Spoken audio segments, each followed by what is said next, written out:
la même famine que pendant la vie d'Abraham. Isaac part pour Guérard, chez Abimelech, roi des Philistins.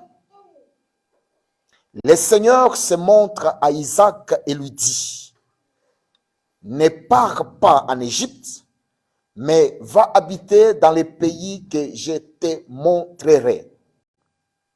Verset 3, reste dans ces pays, je serai avec toi, je te bénirai, oui, je te donnerai ces terres à toi et à tous ceux qui naîtront de toi. Je tiendrai ainsi la promesse que j'ai faite à Abraham, ton père. Je rendrai tes enfants et les enfants de leurs enfants aussi nombreux que les étoiles du ciel. Je leur donnerai toutes ces terres et tous les peuples du monde seront bénis à travers eux. Verset 5. Voici pourquoi Abraham m'a écouté. Il a respecté mes ordres, mes commandements, mes règles et mes lois. Verset 6. Isaac s'installa à Guérard. Nous allons sauter, je vous épargne de ce verset 7 à 11. C'est toute une autre prédication. Je ne voulais pas en toucher aujourd'hui parce que c'est là où Isaac, il est en train de dire que Rebecca n'était pas ma femme à cause de sa beauté. Alléluia.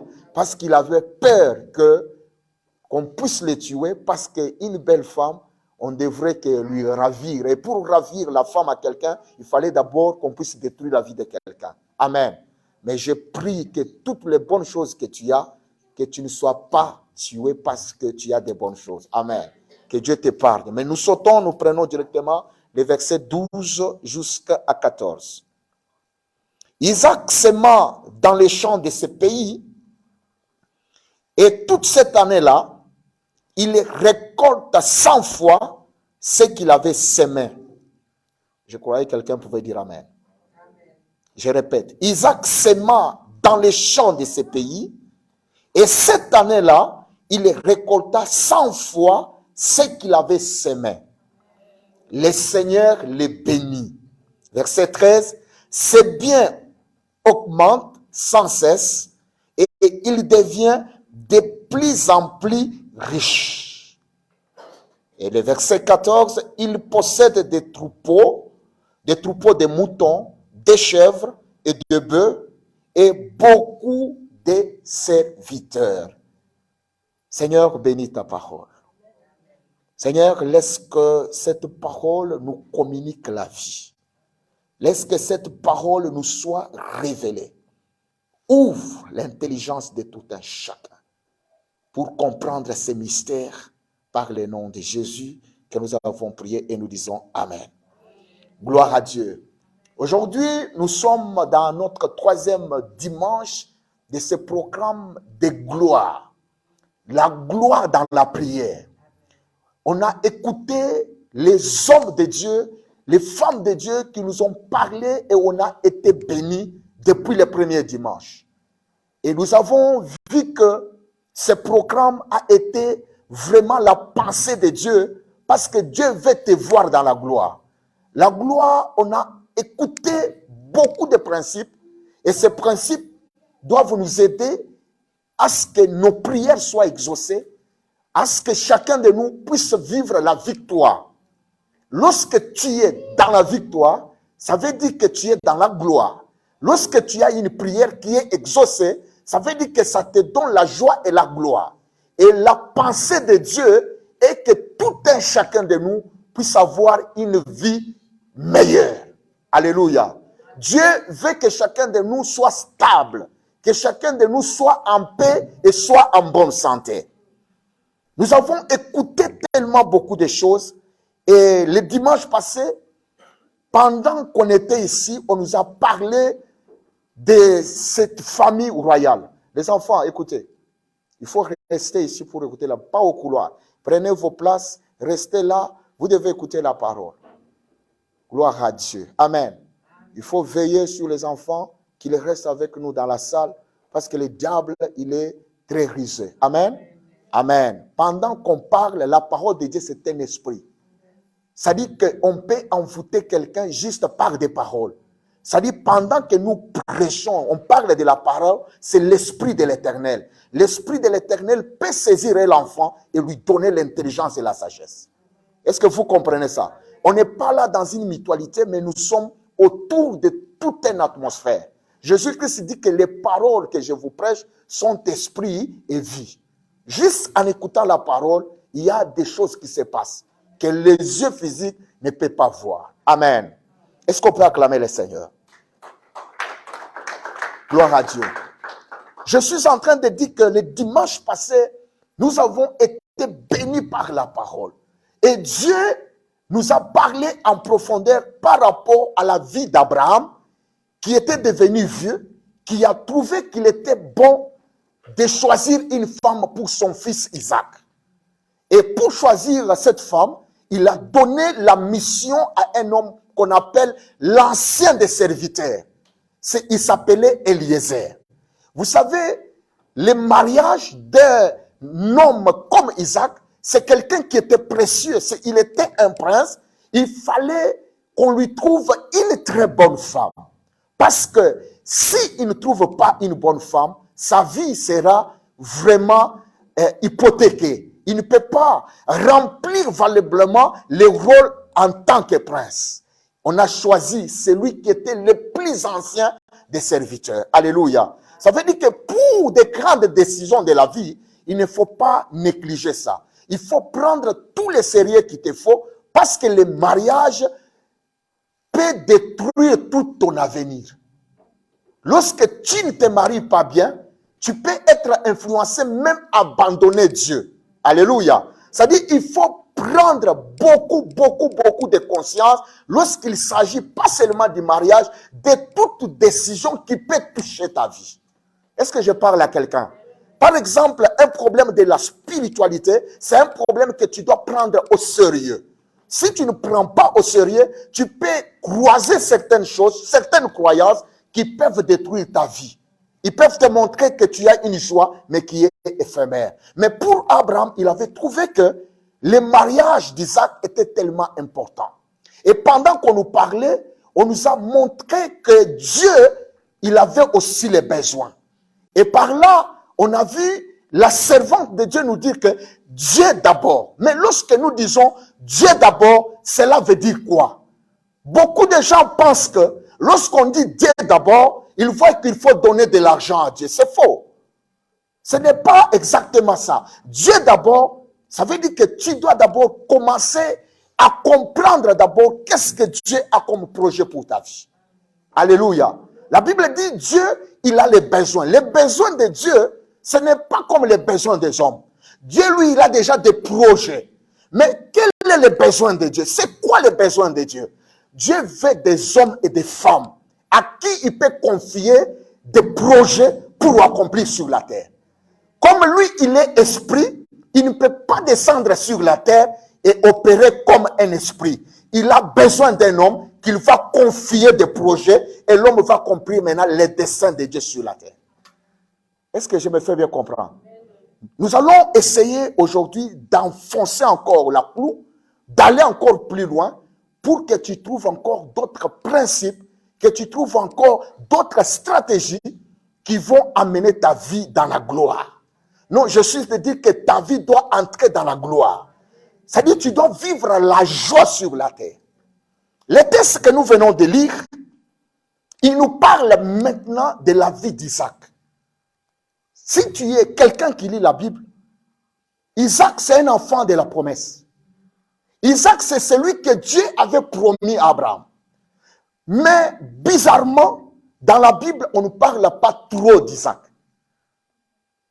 Il n'y a qu'un seul verset, un seul chapitre, je voulais dire, Genèse 26, qui parle de la vie d'Isaac. Tu vas voir, il y a plus d'une dizaine de chapitres qui parlent de la vie d'Abraham. Tu verras encore plus de 10 chapitres qui parlent de la vie de Jacob. Mais pour Isaac, on parle de lui qu'ici, dans ces chapitres. Alors, regarde avec moi ce qui se passe. Au verset 1, la Bible dit que il y a une famille dans les pays, ce n'est pas la même famille que pendant la vie d'Abraham. Alléluia. Ça veut dire que le problème qui est venu dans la génération d'Isaac, c'était le même problème qui était venu aussi dans la vie d'Abraham. Je sais bien que vous êtes des lecteurs et des lectrices de la Bible et vous connaissez que quand il y avait eu la famine, Abraham avait pris sa femme Sarah, ils sont allés en Égypte pour chercher quoi manger. Est-ce que quelqu'un est avec moi? Et quand il est allé là-bas, Abraham, il a fait la même chose. Il dit que Sarah, ce n'était pas ma femme, c'était ma soeur. Mais il n'avait pas menti exactement, c'était sa soeur. Parce que dans le temps, les frères pouvaient se marier entre frères. Ça, c'est quelque chose qui doit être dit. Mais nous ne sommes plus dans ce temps-là. Nous sommes en Christ, et en Christ, un frère et une sœur ne peuvent pas se marier. Alléluia. Mais dans le temps, les gens faisaient ce genre de pratiques. Fort malheureusement, aujourd'hui, il y a encore des cultures où ce genre de pratiques sont en train de s'effectuer. Mais ici, ce n'est pas mon problème. Le problème qui est ici, que la même famille qui était arrivée dans le temps d'Abraham est venue aussi se manifester dans la vie d'Isaac. Il y a des choses, des crises qui peuvent toucher les pays. Ça peut avoir de l'impact. Pas seulement ça peut avoir ça de l'impact sur la vie d'un enfant de Dieu. C'est pourquoi nous devons des fois prier pour les pays, parce que la paix du pays dépendra aussi, notre paix dépend aussi de la paix du pays. Si le pays est dans les troubles, même toi, tu ne vas pas dormir chez toi. Même toi, tu ne peux pas aller travailler. C'est pourquoi nous devons aussi prier pour les pays. Ce jour-là, la Bible dit que la famine est entrée dans les pays. Mais lorsque c'était le temps d'Abraham, quand il y a eu la famine, Abraham était allé en Égypte. C'est là qu'il avait résolu le problème. Mais ici, il y a quelque chose de différent. Lorsque la famine arrive dans la vie d'Isaac, ça veut dire qu'Isaac avait un problème. J'aimerais que tu puisses bien me suivre, parce que si tu ne comprends pas cette partie, toute la suite, tu ne vas rien comprendre. Isaac avait un problème. Il y a eu la famine, c'est-à-dire qu'il était dans les besoins, il ne savait plus quoi faire. Et dans des cas pareils, on recourt à la prière. Isaac a prié. Il dit, Seigneur, qu'est-ce que je vais faire? Et regarde, il y a la famine. Avec la famine, je vais mourir. C'est comme nous tous ici, nous avons un problème. Et quand tu as un problème, nous recourons toujours vers le Seigneur. Parce que pour nous qui croyons dans le Seigneur, les secours peuvent venir que de l'Éternel. Peut-être que ton problème, ce n'est pas la famine. Ça peut être un autre problème qui est tellement important. Mais quand tu as un tel problème, je crois de tout mon cœur que tu vas prier le Seigneur. Même ceux qui n'ont jamais crié au Seigneur Jésus, quand ils ont des problèmes, ils prient. Je pense ici, on est tous d'accord que Isaac avait tout intérêt de s'adresser à Dieu. Et Isaac avait fait une prière. Mais en lisant, on ne voit pas la prière. Est-ce que vous avez vu la prière d'Isaac ici? Mais ce qui ressort ici, c'est la réponse à la prière. Alléluia. Quand Isaac priait, il dit, Seigneur, il y a la famine dans le pays. La famine va me tuer. Qu'est-ce que je dois faire? Il me faut que je trouve une solution. Je dois aller quelque part. Parce que là-bas, j'aurai une réponse à cette situation. Je vais toquer cette porte parce qu'il faut que je trouve à manger. Et Isaac, il a fini sa prière. Parce qu'il voulait sortir de la famille. Tu veux sortir de la situation que tu as. Tu veux entrer dans la gloire. Et regarde maintenant ce que Dieu vient répondre à Isaac.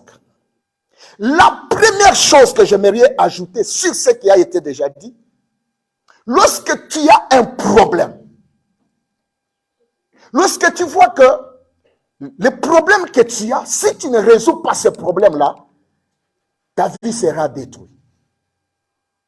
La première des choses, qu'il faut ajouter, il faut que tu cherches la direction divine. Il faut que tu cherches la direction divine. La direction, c'est l'orientation de Dieu. Ici, Isaac, il a fait la prière. Dieu vient répondre à la prière d'Isaac. La première des choses, il lui donne la direction divine. Écoute ce que la Bible dit. La Bible dit ceci, au verset 2. C'est 2 ou c'est 3? C'est 2. Hein? Le Seigneur se montre à Isaac et lui dit. Cela veut dire que Isaac, il avait fait une prière. Maintenant, Dieu, il vient répondre à la prière d'Isaac. Il lui dit, ne pars pas en Égypte, mais va habiter dans le pays que je vais te montrer. Tu vas rester dans ce pays-là. Je serai avec toi et je te bénirai. Quelqu'un peut dire Amen. Amen. Mon frère, la première chose, c'est d'abord recevoir la direction de Dieu. Quand nous disons d'abord Dieu, c'est d'abord la direction de Dieu. Beaucoup de gens, quand ils ont des problèmes, ils ne cherchent pas la direction de Dieu, ils cherchent d'abord la direction des hommes. Mais Isaac, Dieu, il lui dit que tu dois rester dans ce pays-là. Or, Isaac, il savait que quand la famille était venue autrefois, mon père était parti en Égypte. C'est là où il a résolu son problème. J'aimerais dire à quelqu'un, tu peux avoir un même problème que ton père. Tu peux avoir un même problème que ton ami. Mais tu n'auras pas forcément la même solution. Ah, je parle à quelqu'un. Quelqu'un ne m'a pas entendu. Je dis que ta solution n'est pas la solution de l'autre. Le problème peut être le même problème, mais la solution, Dieu peut le changer. Pour Abraham, il est allé en Égypte. Mais pour Isaac, Dieu lui dit, ne pars pas en Égypte. Dans la direction divine, il y a encore 3 choses qu'il faut retenir. C'est d'abord écouter Dieu. Celui qui n'écoute pas Dieu, il n'aura jamais la direction. Beaucoup de gens, Dieu leur parle, mais tellement ils n'ont pas le temps d'écouter Dieu, ils écoutent les hommes. Mais Isaac, il a écouté Dieu. Dieu lui a dit que je sais, que tu sais, que ton père était parti en Égypte quand il y avait la famine. Il y a des gens qui ont déjà des solutions avant même le problème. Une fois qu'il a un problème, il dit, ah, elle avait fait comment? Je vais faire comme elle. Non, il ne copie pas la solution de l'autre. Parce que toi, tu n'es pas Abraham. Toi, tu es toi. Alléluia. Chaque personne a une solution à ses problèmes. Beaucoup de gens échouent dans la vie parce qu'ils sont en train de faire des copier-coller. Ils copient quelque part et ils vont coller quelque part. Ne fais pas de plagiat. Dieu a une orientation pour ta vie. Pour recevoir la direction de Dieu, il faut d'abord écouter Dieu. Est-ce que quelqu'un peut dire écouter Dieu? Dieu, il parle à Isaac. Il dit, ton père était allé en Égypte. Mais toi, tu ne pars pas en Égypte, tu vas rester là. Alléluia. Alléluia. Je prie que Dieu t'ouvre les oreilles. Je prie que tu commences à écouter Dieu. Je prie que tout ce qui avait empêché tes oreilles à écouter la voix de Dieu se dégage au nom de Jésus. La Bible dit, Dieu, il vient parler à Isaac. Il lui dit, ne pars pas en Égypte, reste là. La première chose dans la direction divine, c'est d'abord écouter Dieu. Quand Dieu veut t'orienter dans ta vie, il va te parler. Alléluia. Quand Dieu veut te faire sortir d'une situation, il va te parler. Dieu, il peut te parler par un songe. Il peut te parler par une révélation. Mais l'excellente façon dont Dieu parle, c'est à travers sa parole. Est-ce que je parle à quelqu'un? C'est-à-dire la meilleure façon et la façon authentique, où Dieu est même le plus facile, c'est à travers la parole. Quelqu'un peut dire Amen. Est-ce que je suis en train d'enseigner quelque chose là? Non, aujourd'hui je vais t'enseigner quelques principes parce qu'après ce programme, il faut que tu puisses entrer dans la gloire. La Bible dit, Dieu, il parle à Isaac, il dit qu'il ne parle pas. Dans la direction de Dieu, dans la direction divine, il y a deux choses. Dieu, il va commencer par te dire ce que tu ne dois pas faire. Est-ce que je parle à quelqu'un? Dieu lui dit, ne parle pas. La première des choses, Dieu lui donne d'abord ta responsabilité à toi. Il dit que toi, tu ne dois pas partir. Ce n'est pas Dieu qui ne doit pas partir, c'est toi. Est-ce que vous comprenez ça? Cela veut dire que dans l'exaucement, dans la gloire de ta vie, tu as une responsabilité. Ta responsabilité, c'est de veiller d'abord sur ce que Dieu t'interdit de ne pas faire. Il dit que ne va pas en Égypte. Ton père était en Égypte, mais toi, ne vas pas en Égypte. Est-ce que tu peux dire que je n'irai pas en Égypte? Est-ce que tu peux bien le dire, je ne pars pas en Égypte? Je ne suis pas Abraham. C'est le même problème, mais je n'irai pas. Je n'irai pas en Égypte. Dieu m'a dit de rester là. Dieu, il demande à Isaac de rester où? Dans un pays où il y avait la famine.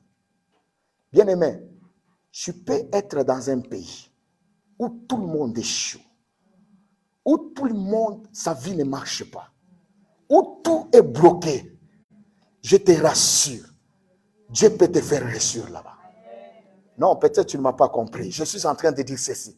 Là où ton père a échoué, ta mère a échoué, tes frères ont échoué, dans ta famille, personne n'a jamais traversé cette limite-là. Je dis, dans le même pays-là, le Dieu que je te prêche, il peut te donner la victoire. La solution n'est pas seulement en dehors. Dieu peut t'imposer dans un terrain où tout le monde a échoué. Il dit à Isaac, reste là. Dans la direction divine, Dieu va te dire qu'est-ce que tu ne dois pas faire. Et Dieu va te dire ce que lui, Dieu va faire. La combinaison de ce que toi, tu ne dois pas faire, de ce que toi, tu dois faire, et de ce que Dieu va faire, cette combinaison-là, ça s'appelle la gloire. Il y a des choses que tu ne dois pas faire, il y a des choses que tu dois faire, il y a aussi des choses que Dieu va faire. Quand tu prends les trois, tu as la victoire. Mais regarde ce que Dieu vient dire à Isaac. Il vient lui dire ceci au verset 2. Reste dans le pays.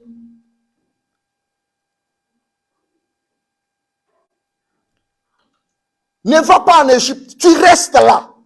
Mais regarde la deuxième chose. Avant que Dieu te donne des choses matérielles, la première chose que Dieu donne à l'homme, c'est d'abord sa présence. Je dis, Dieu, il te donne d'abord sa présence. Il dit que si tu ne pars pas en Égypte, tu restes là, je serai avec toi. Avant que Dieu te donne les choses de ce monde, il se donne d'abord lui-même. Non, je vais parler à une personne. Tu as des problèmes, mais dans tes problèmes, rassure-toi que la présence de Dieu est avec toi. La présence de Dieu, ce n'est pas ton problème, c'est le problème de Dieu. Il dit que si tu ne pars pas en Égypte, je serai avec toi. Est-ce que tu peux rester? Est-ce que tu peux ne pas aller en Égypte pour que Dieu soit avec toi? C'est sous forme d'une condition. C'est-à-dire, si tu vas en Égypte, je ne serai pas avec toi. Beaucoup de gens, ils essayent de trouver leur solution, de se débrouiller seuls, sans Dieu. Laisse-moi te dire que quand Dieu est avec toi, il va s'occuper de tes problèmes. Il dit à Isaac, ne pars pas en Égypte, reste là. Moi, l'Éternel, je serai avec toi. Il y a une différence entre la bénédiction et la présence de Dieu. Ce qui vient dans la vie d'une personne, ce n'est pas d'abord la bénédiction. C'est d'abord la présence de Dieu. Il dit que je serai avec toi et aidez-moi, est-ce qu'on est ensemble?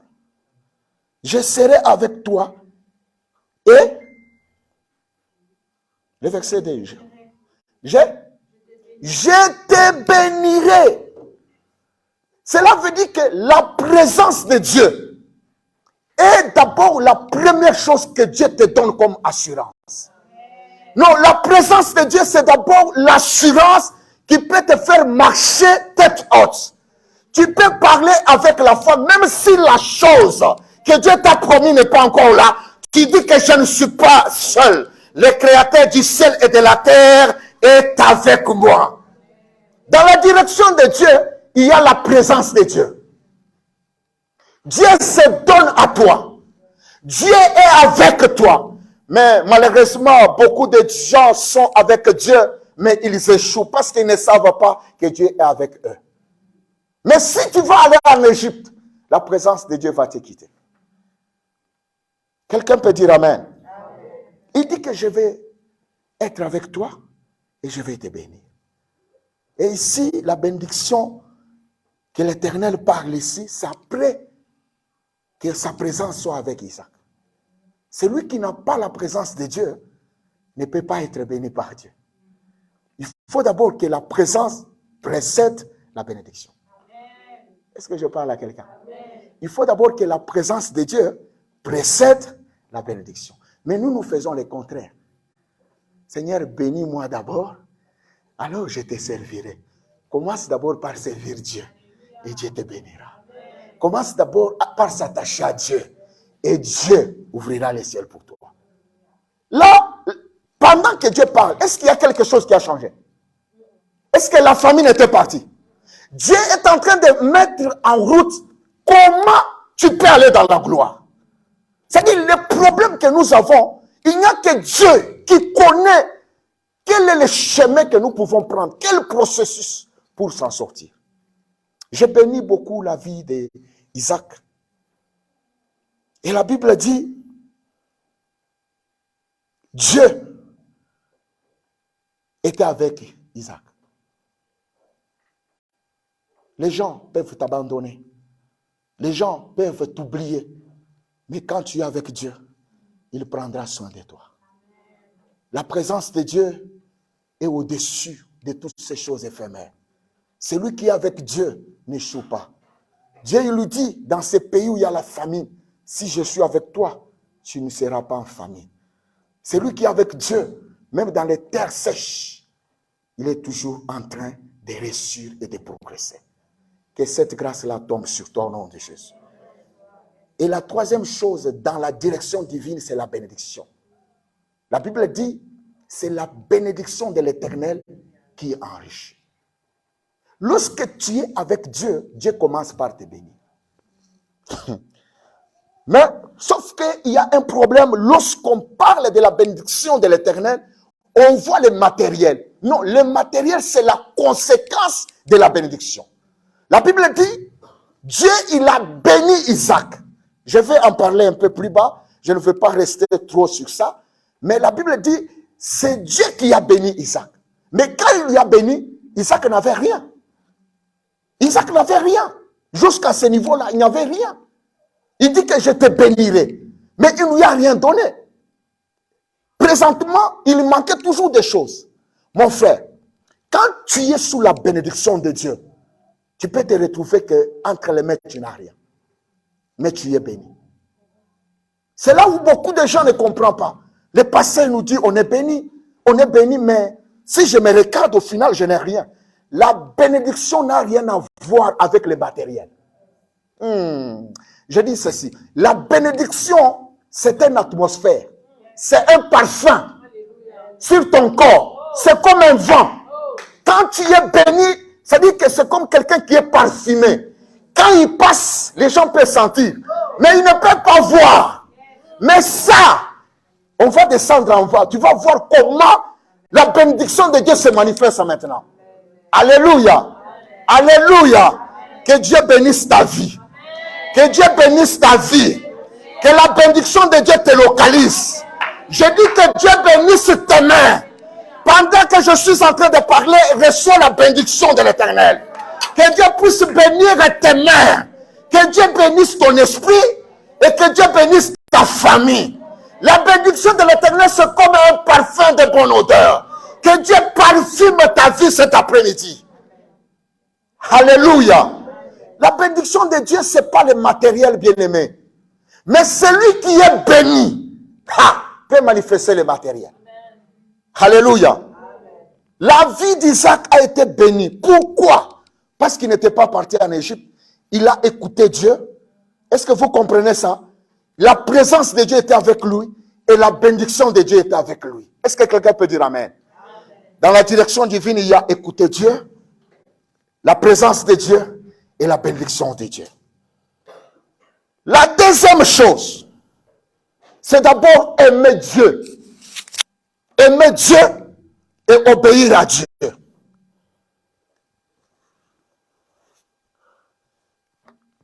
On ne peut pas vivre la gloire sans payer le prix. La gloire, c'est glorieux. Chaque chose qui a de la valeur a un prix particulier. Si tu veux avoir des choses de valeur, il y a un prix qui va avec. La gloire ne vient pas par hasard. Il faut que tu payes le prix. Le deuxième point ici, quand nous disons que Dieu d'abord, c'est d'abord aimer Dieu et obéir à Dieu. Ce n'est pas d'abord parce que tu as eu quelque chose. On n'obéit pas à Dieu parce que Dieu t'a donné ce que tu avais demandé. On obéit à Dieu par amour d'abord. Alléluia. Celui qui obéit à Dieu, c'est cette personne-là qui peut entrer dans la gloire. Nous allons lire le verset 6.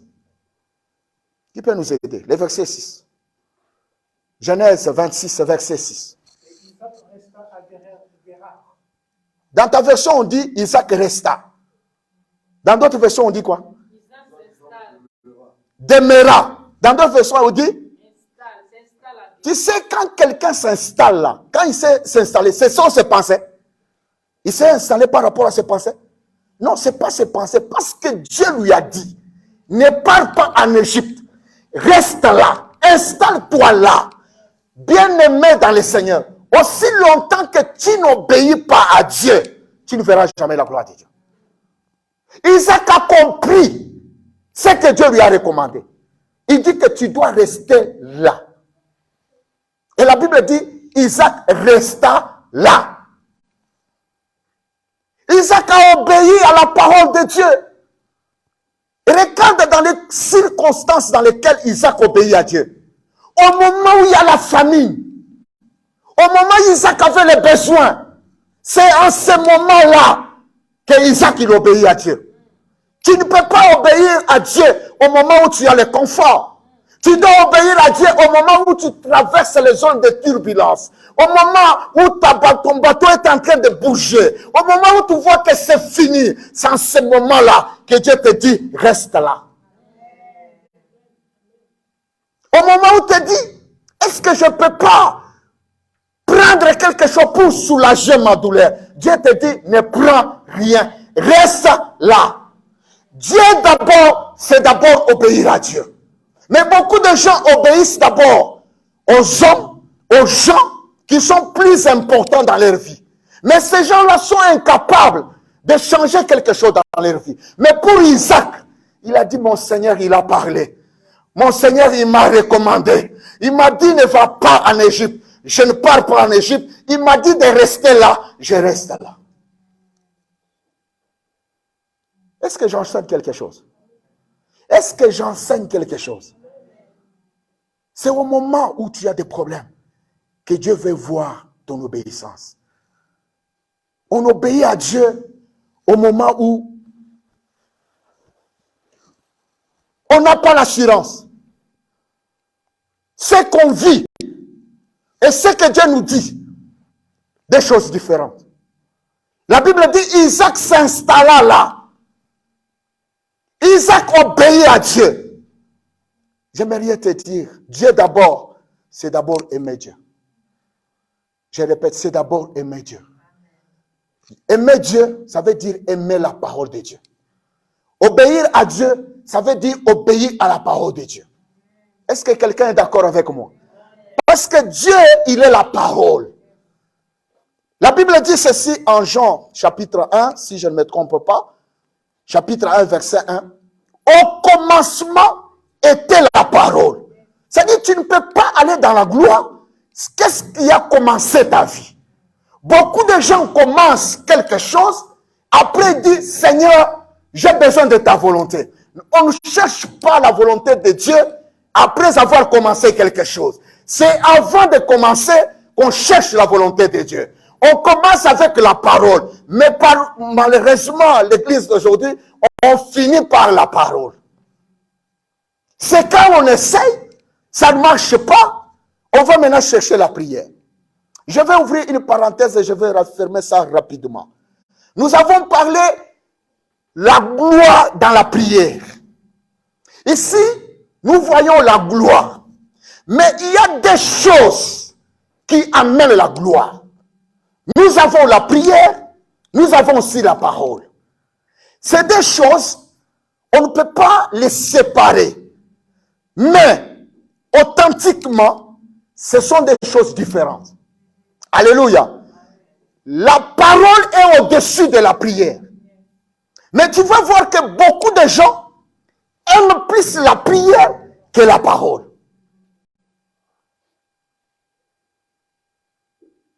Est-ce que tu peux dire Amen? Aujourd'hui, tu seras béni. Amen. Tu aimes la prière plus que la parole. Tu fais une erreur. Écoutez-moi, bien-aimé. La Bible dit ceci. Au commencement était la parole. Au commencement, il n'y avait pas la prière. Au commencement, il y avait la parole. Mais regarde comment la religion nous a menti. Il nous dit qu'avant que tu commences quelque chose, commence d'abord par la prière. On ne commence pas par la prière. Même la prière, pour prier, on commence d'abord par la parole. C'est la parole qui nous renvoie dans la prière. Sans la parole, il n'y a pas la prière. Est-ce que je parle à quelqu'un? Est-ce que je parle à quelqu'un? Non, je dis que la parole nous ouvre la porte à la prière. C'est la parole qui nous recommande la prière. Mais la prière ne recommande pas la parole. Mais regarde dans ta vie. Toi, tu commences tout par la prière. Que cela change au nom de Jésus. Que cela change au nom de Jésus. La parole est au-dessus de la prière. Ça, j'adore. Ça, j'aime. Ça, je vais te donner quelque chose qui va te faire du bien. La prière, c'est l'homme qui va vers Dieu. Mais la parole, c'est Dieu qui vient vers l'homme. Et la meilleure façon de maintenir la présence de Dieu permanente dans ta vie, c'est à travers la parole. Non, quelqu'un il dort. Je suis en train de dire la meilleure façon de maîtriser Dieu.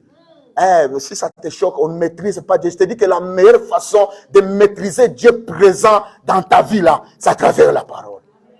Alléluia. Parce que faire des va-et-vient, on est fatigué. Il y a moyen de renfermer Dieu dans ta maison. Il y a moyen de renfermer Dieu dans ta vie. Il y a moyen de devenir même Dieu.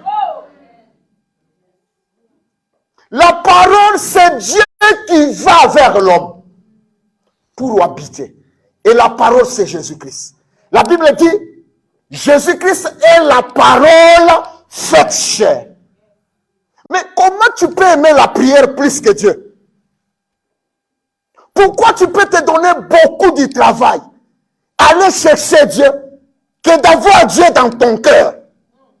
On n'a pas d'autre façon de voir Dieu dans nos cœurs si ce n'est que par la parole. Si tu dis bien Amen, je te dis quelque chose.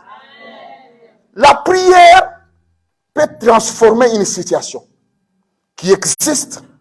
La prière peut transformer ça.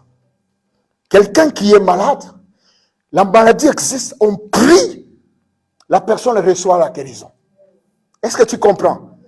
La prière peut ouvrir une porte qui était fermée quelque part. La prière peut chasser les démons.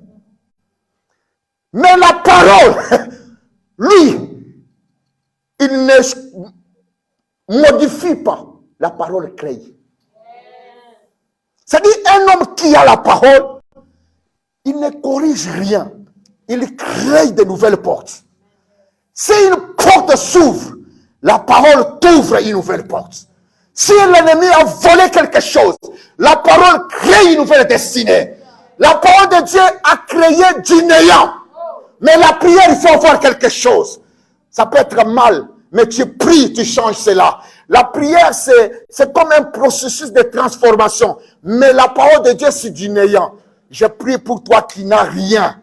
Je prie pour toi qui n'as rien. La parole de Dieu va créer quelque chose dans ta vie. La parole de Dieu est tellement puissante. La parole de Dieu est tellement capable de changer ta vie. La Bible dit que tout ce qui existe a été existé par la parole. Mais comment tu peux aimer la prière que la parole? Bien aimé, il faut aimer la parole. Il faut obéir à la parole. D'abord, Dieu, c'est obéir à la parole. D'abord, Dieu, c'est aimer d'abord Dieu. Beaucoup de gens aiment ce que Dieu a, mais ils n'aiment pas Dieu. Il y a un verset qui dit, il est le rémunérateur de tous ceux qui les cherchent. Cette version-là, on a toujours mal compris. Dieu, il est le rémunérateur de ceux qui les cherchent lui. Est-ce que vous comprenez ça? Il ne rémunère pas ceux qui vont chercher le mariage. Non, le mariage n'est pas l'éternel. Il dit qu'il est le rémunérateur de ceux qui les cherchent. C'est-à-dire, quand on va dans la prière, on va pour chercher la présence de Dieu. Dis, Seigneur, est-ce que tu peux être avec moi? Seigneur, est-ce que tu peux marcher avec moi? Quand tu le cherches comme ça, lui, il commence à te rémunérer. La motivation de la prière, ce n'est pas la rémunération, mais c'est le rémunérateur. Hey, alléluia. C'est-à-dire que tu as besoin du rémunérateur. La Bible dit que Dieu dit à Isaac que je serai avec toi. Quand tu es avec Dieu, quand tu es avec Dieu, tu vas aller de gloire en gloire.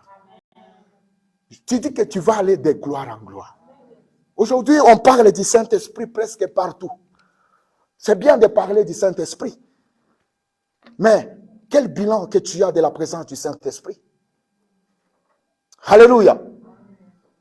Il dit, aimez d'abord Dieu. Nous allons lire un verset. Psaume chapitre 1. Psaume chapitre 1. Aimer Dieu, c'est d'abord obéir. Isaac a obéi. Il a tellement aimé Dieu. Prenez Psaume chapitre 1, verset 1 jusqu'au verset 3. Nous allons lire ces 3 versets. Écoute-moi très bien, bien-aimé. J'aimerais bien qu'après ce séminaire, après ces 3 dimanches, que quelque chose puisse s'asseoir dans ta vie. Même toi qui nous suis, il y a quelque chose que Dieu va te donner qui va booster ta vie. Écoute ce que la Bible dit. Nous sommes dans le livre de Psaume chapitre 1. On commence par le verset 1. Psaume chapitre 1, verset 1. Voici l'homme heureux. On commence par présenter, voici l'homme glorieux. Voici la femme glorieuse. Est-ce que quelqu'un peut dire amen? C'est-à-dire, on présente le champion. Alléluia. C'est-à-dire, la gloire, c'est un couronnement qu'on vient poser sur ta tête après avoir combattu un beau combat. On dit que voici l'homme glorieux. Ah, je te vois être présenté par le Seigneur. Non, cette année, tu vas finir dans la gloire au nom de Jésus. Je suis en train de dire que cette année, tu vas finir dans la gloire au nom de Jésus. Non, l'année c'est loin, je change. Tu vas entrer dans le mois de juin dans la gloire au nom de Jésus. Tu vas finir ce mois de mai dans la gloire au nom de Jésus. La gloire va t'amener dans le mois de juin au nom de Jésus. Tu es heureux, tu es heureuse. Non, je suis en train de parler à quelqu'un qui croit que tu es heureux, que tu es heureuse. Ton âme m'inquiète. Tu es heureux, tu es heureuse. Ton enquête n'a pas de foi. Est-ce que tu es heureux ou tu es heureuse? Il dit que voici l'homme heureux. Vas-y. Il n'écoute pas les conseils des gens mauvais. La première chose, c'est d'abord l'interdiction. Quelqu'un qui est dans la gloire, les gens qui ont reçu la vie, les gens qui ont stabilisé le mariage, ils n'ont pas écouté les gens méchants. La première chose, de ne pas écouter les mauvais conseils. Parce que chaque conseil que tu écoutes, c'est un esprit qu'on met dans ta vie. Parce que la parole, elle est spirituelle que tu t'imagines. La parole, on ne peut pas les freiner. On peut détruire ta vie par des paroles. Quand tu écoutes qui? Dieu dit que celui qui est heureux, il n'écoute pas les méchants. Mais comment savoir que ces conseils-là sont méchants? Ce sont ces gens-là que toi tu écoutes. Même les décisions de ta vie, tu les prends sur base des conseils des hommes méchants. Et je te rassure que tu as déjà échoué. Alléluia. Dieu dit que la première des choses, il n'écoute pas les conseils des gens mauvais. Quand on est mauvais, on est mauvais. Alléluia. Quand on est mauvais, on est mauvais. Celui qui est possédé par la méchanceté, tout ce qu'il dit, c'est la méchanceté. Celui qui est possédé par un démon, tout ce qui sort de sa bouche, c'est le diable qui parle. Dieu il dit que n'écoutez pas ces gens-là. Vas-y. Il ne suit pas l'exemple de ceux qui font le mal. Deuxième dimension. Tu sais, on t'interdit d'abord d'écouter. Et la deuxième dimension, on dit que ne copie pas l'exemple de ceux qui font le mal. On a les mêmes problèmes, mais ne copie pas les solutions des autres. Dieu a une solution pour ton problème. Dieu est capable de résoudre ton problème différemment. La Bible dit, ne copiez pas. J'aime ma version, il dit que les exemples. Chez toi, on a dit aussi ça. On dit l'exemple de ceux qui font le mal. C'est-à-dire, quand quelqu'un fait le mal, ne le copie pas. Même si le mal là lui donne la joie, qui semble être comme la joie, c'est éphémère. À un moment, ça va s'arrêter. Beaucoup de gens voient l'apparence, qu'ils regardent. Depuis que moi je suis là, rien ne change. Mais l'autre, il regarde avec son mari, il lui a fait ça. Est-ce que tu sais ce que son mari a fait pour lui offrir le Range Rover que tu vois là? Reste en prenant le train. Attendre ton jour viendra. Je dis ton jour viendra. N'allez pas faire n'importe quoi pour avoir ce que les autres ont. Reste là où Dieu t'a placé. Reste là. Dieu du ciel, il descendra un jour pour toi. Il dit ne copiez pas les exemples des autres. On y va. Il ne s'assoit pas avec les moqueurs. Est-ce qu'ici aussi il faut que j'interprète? C'est clair, non? Les gens qui se moquent de la vie des autres. J'ai un message pour vous. Les gens qui se moquent de ta vie. Si tu n'as pas un message, moi, Dieu m'a donné un message. C'est comme si tu ne veux pas que je donne le message à ceux qui se moquent de toi. Les gens qui se moquent de toi, ouvrez les oreilles. Alléluia. Les gens qui se moquent de ma vie, ouvrez les oreilles. Les gens qui te moquent de tes progrès, ouvrez les oreilles. Les gens qui se moquent de ma famille, ouvrez les oreilles. Écoutez, le dernier sera le premier. Je répète, le dernier sera le premier. Le premier, écoute, quand tu te moques de moi, la chose peut tourner. Tu peux devenir le dernier et moi je peux devenir le devant. Ne se moque pas de la vie d'une personne parce que demain appartient à l'Éternel.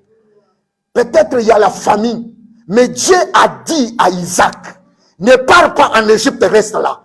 Si tu te moques de moi, c'est parce que je reste là où Dieu m'a dit de rester. J'attends ici, j'attendrai ici jusqu'à ce que la gloire descende. Il attend la gloire de Dieu. Ne te moque pas de lui. Parce que son Dieu est capable de lui prendre de l'ondebard à la table du roi. David dit que ne t'assis pas avec les gens qui se moquent de la vie des autres. Vas-y maman, on va finir. Au contraire, il aime l'enseignement du Seigneur. Est-ce que vous avez entendu? Il aime quoi? L'enseignement du Seigneur. Bien aimé, la première des choses à aimer d'abord, c'est aimer d'abord la parole de Dieu. Beaucoup de gens aiment les résultats que Dieu donne. Beaucoup de gens aiment les choses que Dieu donne. Mais beaucoup de gens n'aiment pas Dieu.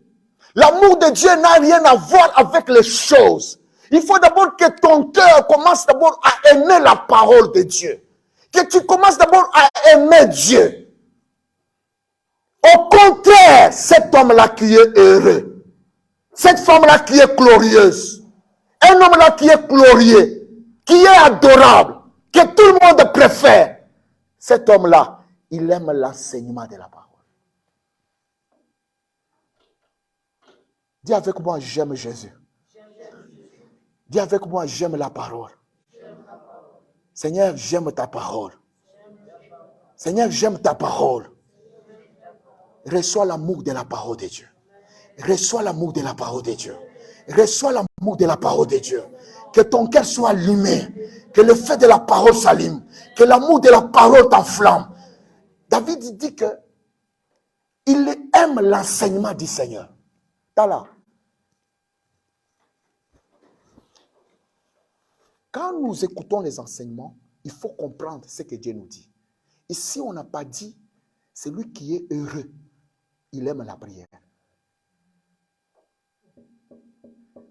La prière, c'est une recommandation de la parole. La prière ne peut pas être plus importante que la parole. Un enfant n'est pas plus important que sa maman. Parce que sans la maman, l'enfant n'est pas là. Un enfant n'est pas plus important que son père. Et la parole est notre père et notre mère. La prière provient de la parole. La foi est moins encore de la parole.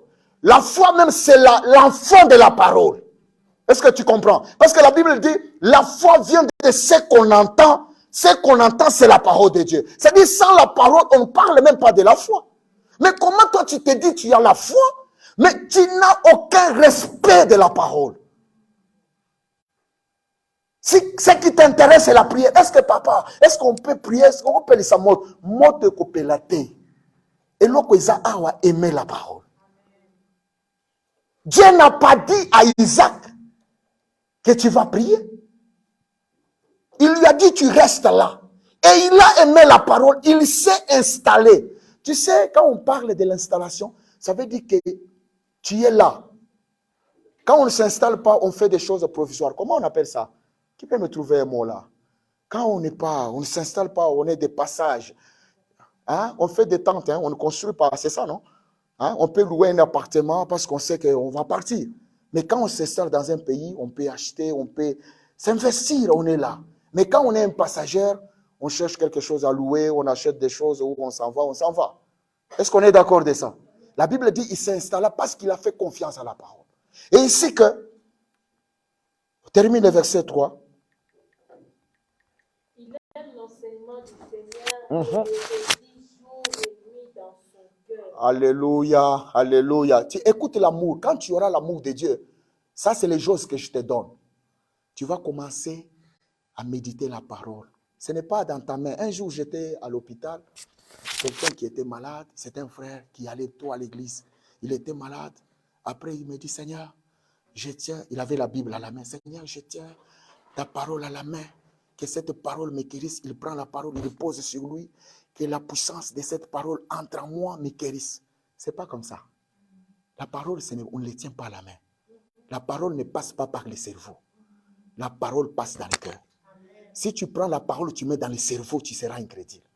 Parce que les choses que la parole va te dire, le cerveau va rejeter. La parole, on le reçoit dans le cœur. La science, on le reçoit dans la tête. Est-ce que je parle à quelqu'un? Est-ce que je parle à quelqu'un? Lorsque tu vas évaluer l'amour de Dieu dans ta vie, c'est ça. Il dit que cette personne-là, il commence à redire jour et nuit la parole de Dieu dans son cœur. Qui voit ton cœur? Pour savoir que tu es un enfant de Dieu, c'est lorsque ton intérieur va commencer à méditer. Beaucoup de gens sont tellement faux. Ils répètent des versets, mais dans leur cœur, il n'y a aucune parole. Là, tu ne verras jamais la gloire. Quand la parole entre en toi, ça mène la lumière. Dieu bénit les gens par les idées. Tu peux t'asseoir comme ça, Dieu te donne une pensée. Il dit à partir d'aujourd'hui, tu commences à faire tel commerce. Et tu fais ça récit. Quelqu'un dit, ah, elle a commencé à faire le commerce, moi aussi je vais. Est-ce que Dieu t'a dit ça? Ne copie pas les directions des autres. Dieu est capable de te donner une orientation. Quand sa parole demeure en toi, tu as la lumière. Tu peux commencer à voir des choses clairement. Après, tu te dis, pourquoi les autres ne voient pas ces choses? La gloire a un prix. Le prix à payer, c'est aimer la parole de Dieu. La parole de Dieu peut créer de nouvelles opportunités dans ta vie. La parole est capable d'appeler à l'existence des choses qui n'ont jamais existé. Il dit, il va commencer à méditer la parole. Verset 3. Écoute maintenant comment ça se passe. Comme un arbre planté au bord de l'eau. Ça dit, quand tu as la parole, tu es comme un arbre. Mais regarde là où on a planté l'arbre. On n'a pas dit quelqu'un qui a la vie de prier. La vie, c'est lui qui aime Dieu, c'est lui qui obéit à Dieu. C'est un arbre qui est planté. Mon frère, quand tu as la bénédiction, tu obéis à Dieu. Même dans un pays où tout le monde meurt, toi tu ne vas pas mourir. Tout le monde fait les AVC. Toi tu es resté toujours debout parce que tu es une plante plantée à côté d'un cours d'eau. Qu'est-ce que la Bible dit? C'est-à-dire que chaque moment, toi, tu donnes le fruit. Tu ne rates jamais. Alléluia. C'est-à-dire que tu auras toujours de bons fruits. Un fruit peut ébautir jalousie. Alléluia. Et les fruits amènent la jalousie. La Bible dit qu'il est là. À chaque saison, il produit. Je prie pour que tu produises les fruits au nom de Jésus. Je prie que tu produises les fruits dans tous les domaines au nom de Jésus.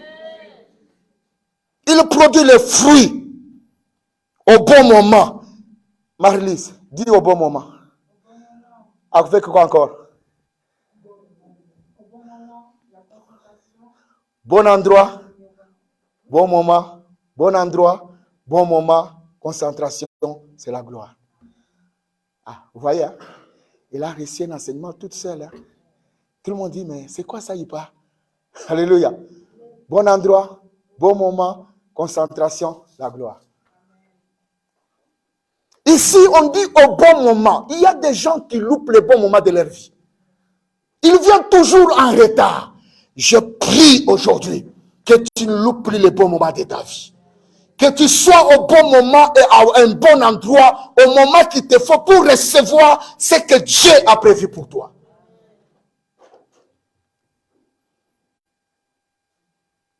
La suite. Et ses feuilles restent toujours vertes. Oh là là là, c'est-à-dire qu'il y a une stabilité. Il n'y a pas de variation. Le lot, Mathilobi, tu restes stable. Reste-toi la stabilité. La Bible dit les feuilles restent toujours. Que ta vie reste stable. Que ces vagues de variations, tu commences dans la stabilité. Au mois de mars, tu n'as plus rien. Toutes ces choses, je proclame la stabilité au nom de Jésus. Je dis que tes feuilles restent toujours stables. Mais cette personne-là, c'est parce qu'il est planté à côté d'un cours d'eau. La parole va te planter à côté d'un cours d'eau. La parole va t'amener la stabilité. La parole va t'amener les fruits. Qui aime les fruits? Tu sais, un arbre qui ne porte pas les fruits, on va les couper. Mais ta vie va produire. Il y a les gens qui ne produisent rien. Même Dieu, il est fatigué. Mais toi, tu vas produire les fruits. On finit là-bas. Vas-y. Cet homme récit tout ce qu'il fait. Je croyais que quelqu'un pouvait dire amen. Cet homme-là, il réussit combien de choses? Tout ce qu'il fait, il est réussi. Quelle grâce! Quelle grâce! Quelle gloire! Tu veux la gloire? Obéis à la parole. Tu veux la gloire? Aime la parole plus que la prière. Tu veux la gloire? Écoute Dieu. Tu veux la gloire? Reste dans la direction divine. Tu veux la gloire? Cherche la présence de Dieu. Tout ce que tu feras, tu réussiras. On a dit tout ce qu'il fait, ça lui réussit. Et pour finir ce verset, Pour les gens mauvais, c'est différent. oh là là, Ils sont comme la paille emportée par les vents. C'est pourquoi non, là c'est bon, c'est bon. La dernière chose que j'aimerais te dire, c'est le travail. Je finis par le travail. Un homme qui a la bénédiction de Dieu doit transformer cette bénédiction par le travail. Je croyais que quelqu'un pouvait dire Amen. Si tu ne travailles pas, quelle que soit la bénédiction, quelle que soit la présence de Dieu qui va avec toi, tu ne manifesteras jamais la gloire sur cette terre. Je répète, le travail. Dis-moi aimer le travail. Écoute, Dieu peut être avec toi. Dieu t'a béni. Mais si tu ne travailles pas, il n'y a rien. Le travail n'est pas une punition. Le travail, c'est un canal que Dieu nous donne pour transformer ce qui nous a bénis. Verset 12, Genèse chapitre 26. Regarde maintenant ce que Isaac fait, parce qu'il était béni. Il pouvait croiser les bras. Genèse 26. On est au verset 12. Hein? C'est la dernière verset qu'on va lire. Isaac sème dans les terres de ce pays. Après être avec Dieu, après être béni, il se met au travail. Il commence à s'aimer. Alléluia. Alléluia. Nous sommes bénis. Maintenant, regarde ce que je vous ai dit, que quand tu es béni, l'odeur de la bénédiction va maintenant se manifester dans ton travail. Est-ce que vous avez compris ça?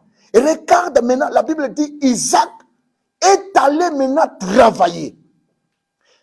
Ceux qui sont dans la gloire, ceux que tu apprécies là, ce sont les gens qui ont travaillé. Ils se sont mis à travailler et à retravailler. Ils ont persévéré dans le travail. Mais si tu n'es pas béni par Dieu et que tu travailles, tu vas transpirer et il n'y a rien. Quand tu es béni, tu peux faire un petit travail. Tout le monde apprécie. Ça te donne même des grades. Moi, j'ai eu des grades. Amen. Parce que tu as bien fait ton travail. La Bible dit, Isaac, il commence à s'aimer. Il a touché la terre, il a cultivé, il commence à travailler. Mais pendant qu'il travaillait, il avait déjà le parfum de Dieu sur lui. Le travail reste le seul moyen pour manifester la bénédiction de Dieu. Vas-y, tous. Il s'aima dans les champs. Attends, il s'aima dans les champs où? Quel pays? Le pays où il y avait la famine. Tout le monde n'avait pas mangé. Tout le monde a échoué. Écoute-moi, celui qui travaille avec la bénédiction de Dieu, même dans un terrain sec, il reçoit toujours la grâce. Il a dit qu'il n'était pas allé s'aimer dans une autre terre. Seulement dans cette terre-là, c'est là où il a semé. Et la Bible dit que cette même année-là, il a fait quoi? Il récolte 100 fois ce qu'il a semé. Ça dit 100 fois ce qu'il a semé. Et regarde comment le travail amène l'abondance. Bien-aimé, je te conseille de travailler. Quand tu es béni de Dieu, va travailler. C'est par le travail que ce que Dieu t'a donné, tu vas les toucher. Dieu n'est pas un magicien. Il n'y a même pas de prières qui donnent de l'argent aux gens. Ça, c'est faux. Il y a seulement des prières qui donnent des directions aux gens, qui donnent des idées aux gens, qui donnent la force aux gens d'aller travailler. Le travail reste une bénédiction. Verset 13 et 12. Le Seigneur les bénit. Que Dieu bénisse ton travail. Quand tu te lèves le matin, aie l'habitude d'ouvrir tes mains, Dis mes mains, tu es béni. Il ne faut pas dire que je t'ai béni mes mains. Confirme que mes mains, tu es béni. Alléluia. Dieu t'a béni. Tout ce que tu vas faire aujourd'hui est béni. Est-ce que vous comprenez ça? Le travail est une bénédiction. Et regarde maintenant le verset 13, les conséquences du travail. Beaucoup de gens négligent le travail, mais le travail est important. Même à l'église, il faut que les gens travaillent pour que l'église puisse se stabiliser. Mais s'il n'y a personne qui travaille même à l'église, on ne verra rien. La Bible dit, Isaac, il a semé, il a travaillé et il a récolté 100 fois de ce qu'il avait semé. Verset 13. Élève tes mains. J'aimerais que tu élèves tes mains. Élève tes mains là où tu es. Élève tes mains. Ces biens augmentent sans cesse. Comme tu as levé tes mains, que les travaux, les œuvres, le travail de tes mains augmentent sans cesse. Je dis que le travail de tes mains augmente sans cesse. Peu importe le travail que tu fais. La Bible dit, le travail d'Isaac augmenta sans cesse. Que la puissance de cette parole touche tes mains. Que le pouvoir de prospérité, de progrès, de réussite touche tes mains. Tout le travail que tu feras, que tu ailles de gloire en gloire. Que tu montes de gloire en gloire. Que cela soit multiplié par 100. Que cela soit multiplié par 1000. Que cela soit multiplié par des milliers et des milliers jusqu'à l'infini au nom de Jésus. Reçois la grâce dans tes mains. Reçois la faveur dans tes mains. Reçois la bénédiction dans tes mains. La Bible te dit, il devient de plus en plus riche. Je proclame que tu sois riche en pensée. Que tu sois riche en inspiration. Que tu sois riche en direction. Que tu sois riche en créant de nouvelles opportunités. Que toi-même tu deviens une source de bénédiction. Je proclame cette parole sur ta vie. Isaac est devenu de plus en plus riche. Verset 14. Il possède des troupeaux, possède des choses en abondance, possède la force d'aller travailler en abondance. Je dis que possède la force de Dieu en abondance. Que ce mois, tu le termines avec la bonne santé. Je suis en train de menacer la maladie qui t'empêchait de travailler. Je commande que cette maladie te lâche au nom de Jésus. À partir de maintenant, et ici même, reçois la force de Dieu. Reçois la santé de Dieu. Reçois l'orientation de Dieu. Reçois la lumière de Dieu. Reçois le pouvoir de Dieu. Que cet après-midi, tu sors ici un homme complet pour travailler et progresser de gloire en gloire. Que la gloire qui a touché la vie d'Isaac te touche.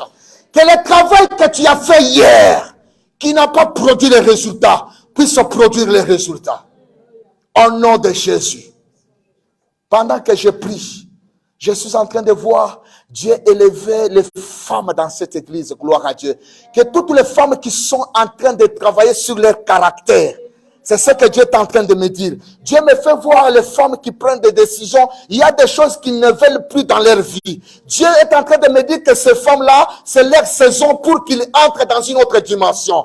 Je vais vous dire que continuez à travailler votre caractère, parce qu'un jour, l'Éternel va s'élever et il va vous couronner de la gloire. Pendant que je suis en train de voir, les acclamations. Je suis en train de voir Dieu en train d'élever la destinée de plusieurs au milieu de nous. Recevez cette grâce-là. Recevez cette grâce-là. Pendant que je parle, la Bible dit la parole est en train de créer. Je crée des opportunités pour toi. Toi qui étais venu ici bloqué, pendant que je parle, je libère l'atmosphère. Recevez l'atmosphère. Que l'atmosphère soit sur toi. Que l'atmosphère te touche. Pendant que nous parlons, que les choses qui n'existaient pas commencent à exister. Par le nom de Jésus. Maro Shata Brayondo. Lebra Shatayanta. Kebro Sakayanta. La parole est puissante. La parole est capable de créer de nouvelles choses. Ta destinée qui a été détruite. Qu'une nouvelle destinée te soit accordée. Ce que l'ennemi avait volé, tu ne le récupères pas. Dieu te donne de nouvelles choses. Dieu te donne de nouvelles choses. Toi, on avait volé la dignité. Dieu va te valoriser. Dieu va te valoriser. Toi qui as été rejeté, Dieu va te récupérer. Dieu va te restaurer. Dieu va te repositionner. Pendant que je parle, Dieu repositionne ta vie. Quand tu crois ça, que cela tombe sur toi. Quand tu dis Amen, cela localise ta vie. Oh Shabrahando. Cette église monte dans la gloire. Cette église monte dans une autre dimension. Personne ne viendra ici malade et ressortir malade. Celui qui est enterré malade ressortira en bonne santé. Toi qui étais venu malade, ressors en bonne santé. La chata broyondo. Les bras satayamanto riaba. Est-ce que tu peux poser ta tête sur ton front? Parce que je suis en train de voir Dieu orienter quelqu'un. Je suis en train de voir Dieu donner la direction. Pose ta main droite sur ton front. Pendant que je parle, Dieu va fixer une orientation en toi.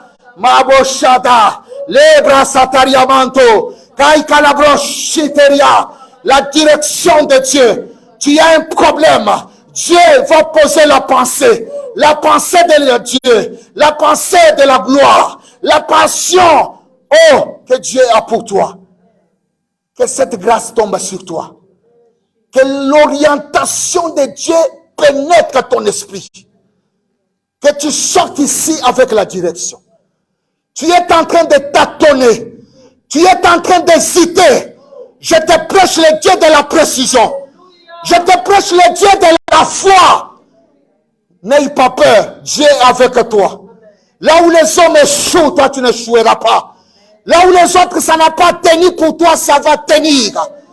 Je parle sur toi comme mandataire de Dieu. Je parle sur toi comme Dieu. Et que cette parole enlève toute pensée qui n'est pas de Dieu dans tes pensées. Toute orientation qui n'est pas de Dieu dans ton esprit. Cet après-midi, tu restes localisé par la direction de Dieu. Père, merci. Merci d'avoir béni ce moment. Merci pour la gloire. Merci, Père de gloire, pour la lumière de ta parole. Que ton nom soit loué. Par le nom de Jésus, que nous avons prié. Et nous disons merci Seigneur Jésus. Élève ta voix, remercie Dieu, remercie Dieu. La brasa darabashida. Cabrondo calabra cante yamanto. Ruba sheteria.